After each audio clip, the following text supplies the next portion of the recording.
أحمد ونصلي على رسول الكريم أعوذ بالله من الشيطان الرجيم بسم الله الرحمن الرحيم يريدون ليطفئوا نور الله بأفواههم والله متم بنوره ولو كره الكافرون أما بعد পবিত্র রমজান মাসে তারাবির শেষে আমরা বদর দিবস পালন উপলক্ষে প্রধানবার শিমুলতলী জামে মসজিদে তারাবির পর আমরা একটি আলোচনা সভার আয়োজন করেছি। আজকে আলোচনা সভার সম্মানিত ইমাম সাহেব মাওলানা ইব্রাহিম এবং উপস্থিত সকল মুসলিয়ান, আসসালামু আলাইকুম ওয়া রাহমাতুল্লাহ।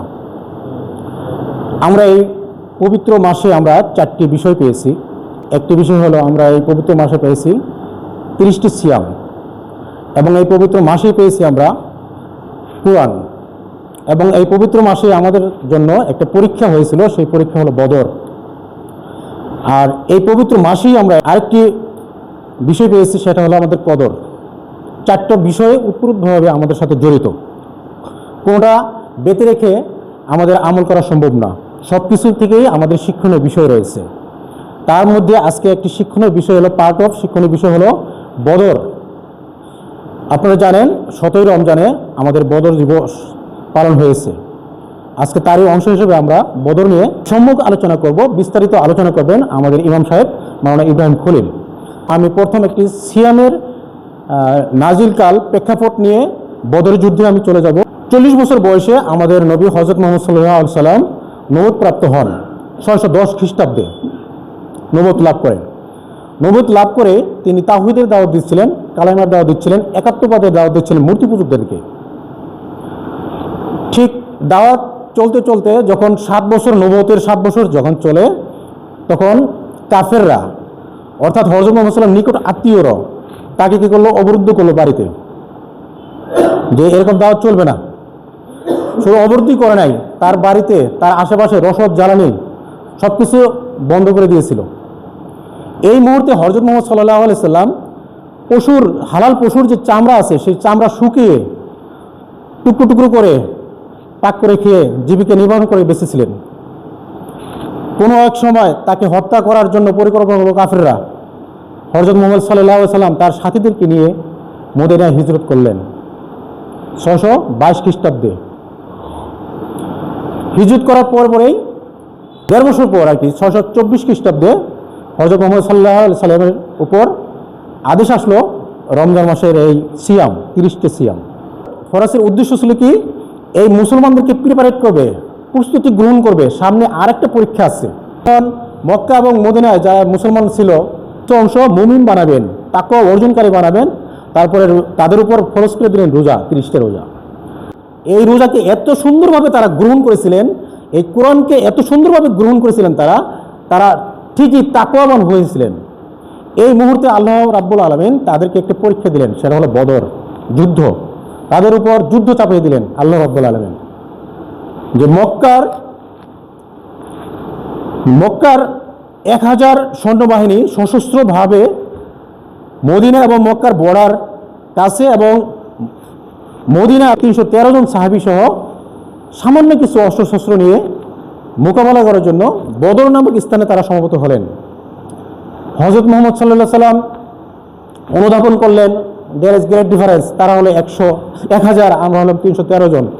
আল্লাহর কাছে প্রার্থনা করলেন, করুণ চিত্তে প্রার্থনা করলেন, হে আল্লাহ, তোমার এই ক্ষুদ্র দলটি যদি আজকে ধ্বংস হয়ে যায়, আগামীকাল কে তোমার নাম নিবে? এবং বললেন, হে আল্লাহ, আজকে যদি এই দলটা ধ্বংস হয়ে যায়, আগামীকাল থেকে তোমার ইবাদত বন্দেগী করবে কে? হযরত আবু বকর রাদিয়াল্লাহু আনহু এই করুণ কাহিনী দেখে সামনে এগিয়ে গেলেন, হে আল্লাহ রাসূল, আপনিই বিজয়ী হবেন ইনশাআল্লাহ, সান্ত্বনা দিলেন। হযরত মুহাম্মদ সাল্লাল্লাহু আলাইহি সাল্লামের দৃঢ় মনোবল, ইমানি শক্তি, সাহাবীদের যে ইমানি শক্তি যে সঞ্চারিত হলো 17টা রোজার মধ্যে, এই সঞ্চারিত ইমানি শক্তিতে বলীয়ান হয়ে হযরত মুহাম্মদ সাল্লাল্লাহু আলাইহি সাল্লামের নেতৃত্বে তারা ছিল, আমাদের ছিল মাত্র 70টি উট, তাদের ছিল 700টি উট। আমাদের ছিল তরবারি ছিল 6টি, পক্ষান্তরে কাফেরদের তরবারি ছিল 600টি। আমাদের ছিল ঘোড়া 2টি, তাদের অসংখ্য ঘোড়া ছিল। এরকম করে অনেক পার্থক্য ছিল। হযরত মুহাম্মদ সাল্লাল্লাহু আলাইহি সাল্লাম আল্লাহর কাছে দোয়া করলেন, কবুল করলেন আল্লাহ। করার পরে তাদের কাছে মনোবল নিয়ে তাদের যুদ্ধে ঝাঁপিয়ে পড়লেন। তখন আল্লাহ তাদেরকে অসংখ্য ফেরেশতা দিয়ে সাহায্য করলেন। আল্লাহর সাহায্য যদি কোনো মনোবল আপনার থাকে, ঈমানি শক্তি থাকে, আল্লাহর সাহায্য আপনার নিকট অনিবার্য। যখন সে ঝাঁপিয়ে পড়লেন তারা হেরে গেল। আমাদের মুসলিম দল থেকে শহীদ হলেন মাত্র 14 জন। তারা নিহত হলো কাফেররা 70 জন। তারা বন্দী হলো 70 জন, 140 জন তাদের চলে গেল। তখন ধরে আমাদের একজনও বন্দী হয় নাই। এই বিজয় যখন আমাদেরকে দান করলেন, করার পরে এই মক্কার মরুভূমিতে, ছোট্ট একটি উপদ্বীপ আরব মরুভূমিতে ইসলামের একটি পতাকা উদিত হলো, ইসলামের দিন উদিত হলো। এই ইসলাম ওখান থেকে আজকে প্রতিষ্ঠিত হলো। আজকে আমরা কথা বলছি হাজার হাজার মাইল থেকে দূরে, সেই ইসলাম হলো সেই ইসলাম, সেই ইসলামের অনুসারী আমরা। তারপরে বিজয় হওয়ার পর তখন এই বর্তমানে যেমন আমেরিকা, রাশিয়া, বিভিন্ন পরাশক্তি আছে, যখন আমাদের মুসলমানরা তাদের কাছে কিছুই না। আমরা তৎকালীন পর 2টি পরাশক্তি ছিল, একটা হলো রোম সম্রাট আর একটা হলো পারস্য সম্রাট। তারা অনুধাবন করতেছিল তারা যে কি বীরত্ব অর্জন করেছিল। সাহাবী এক একজন এক একটা পরাশক্তি, এক একটি সাহাবী এক একটা পরাশক্তিতে রূপান্তরিত হয়েছিল তাদের ইমানি বলিয়ানে। তারা চোখ খুলে তাকাইতে পারে নাই সৌদের দিকে। 624 খ্রিস্টাব্দে বদর যখন সংগঠিত হয়েছে, 650 খ্রিস্টাব্দের মধ্যেই, এই 25-26 বছরের মধ্যে পারস্য, রোম সব কিছু এই মুসলমানদের আয়ত্তে চলে আসলো এবং সারা বিশ্বই চলে আসছে। এখানে আমি একটা আয়াত বলছিলাম, ইরুদুনা লিইতফু নূরাল্লাহ বিআফওয়াহিহিম আল্লাহু মুতিম্মু বিনূরিহি ওয়ালাউ কারিল কাফিরুন। কাফেররা চায় আপনাদের নূরকে নিভিয়ে দিতে, ফু দিয়ে নিভিয়ে দিতে, কিন্তু আল্লাহ চান আপনাদের এই নূরকে প্রজ্বলিত করতে।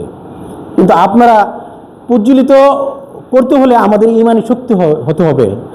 যদি আমরা ছোট্ট একটা দল যদি থাকে, যদি ঈমান যদি শরীর থাকে, আমরা যদি মোকাবেলায় ঝাঁপিয়ে পড়ি, ইনশাআল্লাহ আমাদেরকে বিজয় দেবে। যার প্রত্যক্ষ সাক্ষী হলো বদরের যুদ্ধ।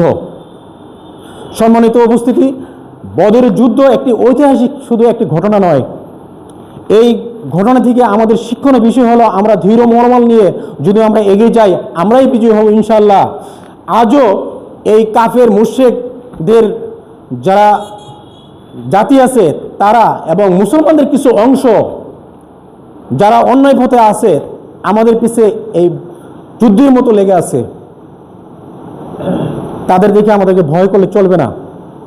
এবং আমরা যারা ইমানদার আছি, যারা বেঈমান আছে, তারাও আমাদের বিরুদ্ধে শতদ্রুহভাবে লেগে আছে, আমাদের পিছে পিছে লেগে আছে। আমরা ইমানদার মাত্র মুষ্টি কয়েক লোক, মাত্র আমরা মুষ্টি আছে। দেখেন কয়জন লোক নামাজ পড়লেন, বদরকে দিয়ে তুলনা করেন। এই যদি এই নামাজ পড়েন, আপনারা যদি ধীর অটল থাকেন, ইমানে যদি বলিয়ান থাকেন, আপনারাই বিজয় হবেন। বদর তার প্রমাণ। সম্মানিত উপস্থিতি, এই বদর থেকে আমরা শিক্ষা অর্জন করি। আমরা যদি সুদৃঢ় ইমানে বলিয়ান হয়ে একনিষ্ঠভাবে সামনের দিকে এগিয়ে যান, আল্লাহ আমাদেরকে সাহায্য করবেন ইনশাআল্লাহ। আমরা আল্লাহর সাহায্য কামনা করছি। আমরা ইমানে শক্তি বলিয়ান হব এবং এই রমজান থেকে, এই বদর থেকে আমরা শিক্ষা নিয়ে আমরা পরবর্তী পথ চলবো। সকলে বলে আমিন।